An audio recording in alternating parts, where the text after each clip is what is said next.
참 예수님, 오늘은 10월 12일 연중 제28주간 월요일입니다. 독서와 복음 말씀 봉독하도록 하겠습니다. 성부와 성자와 성령의 이름으로 아멘. 제일 독서입니다. 사도 바오로의 갈라티아서 말씀입니다. 형제 여러분, 아브라함에게 두 아들이 있었는데 하나는 여종에게서 낳고 하나는 자유의 몸인 부인에게서 낳았다고 기록되어 있습니다. 그런데 여종에게서 난 아들은 육에 따라 태어났고 자유의 몸인 부인에게서 난 아들은 약속의 결과로 태어났습니다.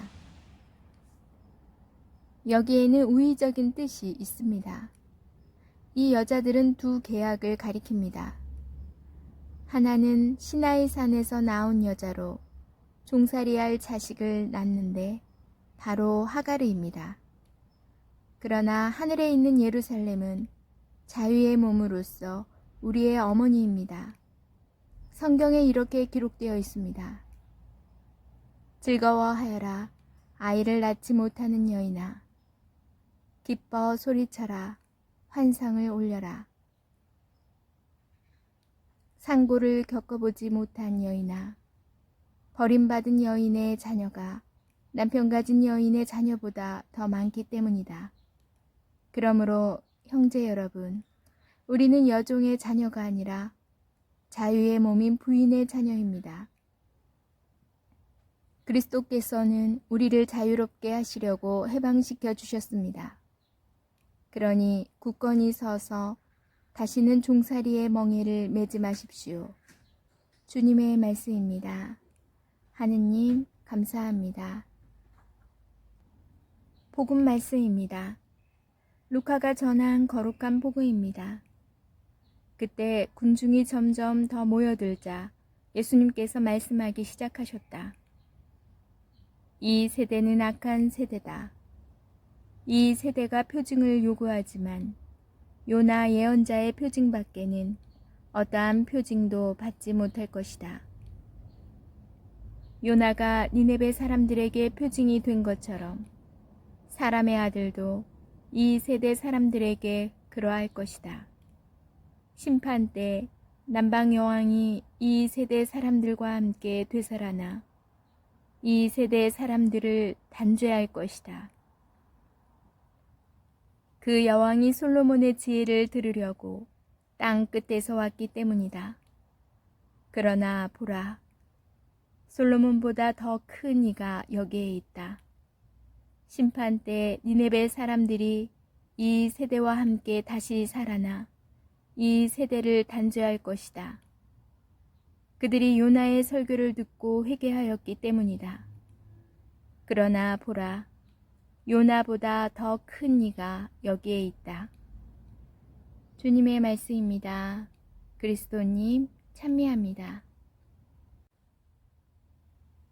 잠시 묵상하겠습니다. 요나는 니네베로 가서 예언자직을 수행하라는 하느님의 말씀을 받습니다.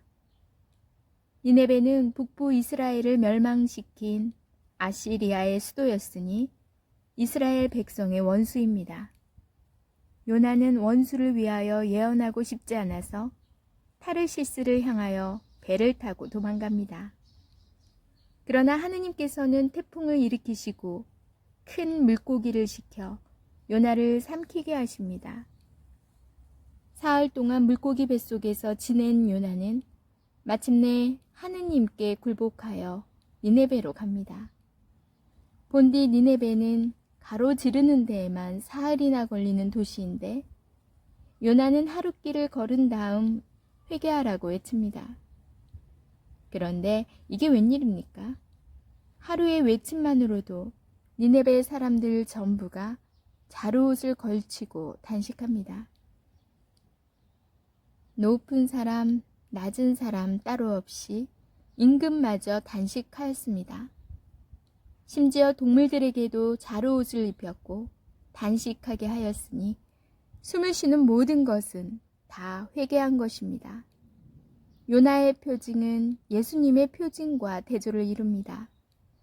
요나는 하느님의 사랑을 전하기 싫어 니네베로 가지 않고 도망쳤습니다. 그러나 예수님께서는 하느님의 사랑을 전하시고 몸소 이 땅에 내려오셨습니다. 요나는 불순종으로 말미암아 사흘 동안 물고기 뱃속에서 지내다가 살아났습니다. 그러나 예수님께서는 철저히 순종하셨기에 사흘 동안 저승에 가셨다가 부활하셨습니다. 요나가 니네베에 심판 선포를 할 때 그는 충실하지 않았습니다. 그러나 예수님께서는 목숨까지 바쳐가시며 예언자직을 수행하셨습니다. 그런데 정말 슬픈 일이 벌어집니다. 요나의 성의 없는 표징에도 니네베 사람들은 회개하였지만 요나와 비교할 수 없이 더 큰 분께서 이 땅에 오셨는데도 사람들의 마음은 좀채 바뀌지 않았습니다. 우리는 어떠한가요? 아멘. 성부와 성자와 성령의 이름으로 아멘. 오늘도 햇살이 너무 찬란하네요. 제가 촬영하고 있는데 등이 따끈따끈 찜질방에 온 느낌이에요. 오늘은 제가 참외를 수확했어요. 지난 금요일에 꺾었던 그 국화도 조금 더 많이 피어 있어서 너무 기특해서 촬영해 보았고요. 참외 딱 2개가 올해는 열렸는데 저 참외는 제가 모종 심은 거 아니에요. 아시죠? 제가 이제 과일을 먹고 씨와 껍질을 다시 자연으로 되돌려 주었더니 자연에서 저렇게 열매를 준 거예요. 늦은 참외 수확.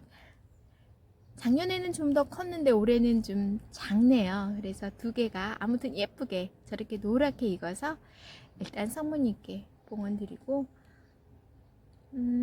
꽃에도 물을 주고 오늘은 좀 색다른 영상을 찍어본 것 같아요. 오늘 복음 말씀 요나의 기적. 신자분들은 많이 들어보셔서 잘 아실 텐데 비신자분들 성경을 접해보지 못하신 분들은 요나가 누군가 잘 모르실 거예요. 요나는 예언자세요. 하느님께서 니네베로 가서 거기에 사람들이 너무 지금 타락의 길을 가고 있으니까 가서 회개시켜라. 나의 말을 복음을 선포해라 하는데 이 요나는 가기 싫어해요. 그래서 뺀졸뺀졸. 근데 가기 싫어하는 이유가 따로 있기는 있어요. 그 북부 이스라엘을 멸망시킨 아시리아의 수도가 바로 니네베였기 때문에 자기 나라의 원수잖아요. 그러니까 싫은 거죠. 그래서 뺀졸뺀졸 하나님이 가라는 니네베는 안 가고 배를 타고 타르시스로 반대 방향으로 길을 떠나는데 하느님의 뜻이 하느님의 계획 안에 있으면 벗어날 수가 없나 봐요. 그 배가 폭풍을 만나 니네베로 가던 그 타르시스로 가던 배가 폭풍을 만나서 요나가 바다에 빠지고 큰 물고기가 잡아먹혀 뱃속에서 사흘 동안 지내다가 나왔는데 거기가 바로 니네베죠. 그래서 어쩔 수 없이 단 하루 복음을 선포해요. 그런데 너무도 신기하게 그 니네베 사람들이 모두 임금마저 또 개마저 살아있는 모든 것들이 다 잘옷을 입고 단식을 하며 회개를 해서 구원을 받는데 오늘 신부님께서 묵상하셨듯이 니네베에 간 요나보다도 훨씬 우리의 구원자이신 예수님께서 더 크신 분이 오셨는데도 불구하고 우리는 과연 어떠한가 질문을 하시죠. 그래서 저도 오늘 묵상을 하면서 좀 슬프고 안타깝더라고요. 정말 사람의 마음은 좀처럼 바뀌지 않는구나. 우리가 예수님의 초대를 하나님의 초대를 받지 못해서 그분이 누군지 알지 못해서 안 믿는 건 아니잖아요. 지금은 세계화가 됐고 정보화 시대이기 때문에 다 거의 접할 수 있어요. 아주 오지 있는 분들은 모를 수도 있겠지만 그런 분들을 제외하고 모두 다 초대를 받았을 텐데 우리 마음이 다 열리지 않은 거는 좀 안타깝기도 한데, 그것은 이미 우리가 먼저 나간 신자분들이 기도가 더 필요하지 않나라는 생각이 들었어요. 저는 가끔 이제 기도 중에 연옥 영혼을 위해서 기도를 했는데, 오늘 든 생각은 지금 믿지 않는 영혼들을 위해서도 주님의 은총을 받을 수 있길, 주님의 자녀로 귀와 눈과 마음이 열릴 수 있도록 청해야겠다라는 생각도 들더라고요. 여러분들도 기도 중에 꼭 기억하셔서 주님의 말씀에 귀와 눈을 닫아버린 이들을 위해서 기도해 주시면 좋을 것 같다는 생각이 듭니다. 오늘 날씨 너무 좋거든요. 이 찬란한 햇살을 주신 주님께 감사하는 마음으로 기쁘고 행복한 하루가 되시기 바랍니다. 전 내일 다시 만날게요.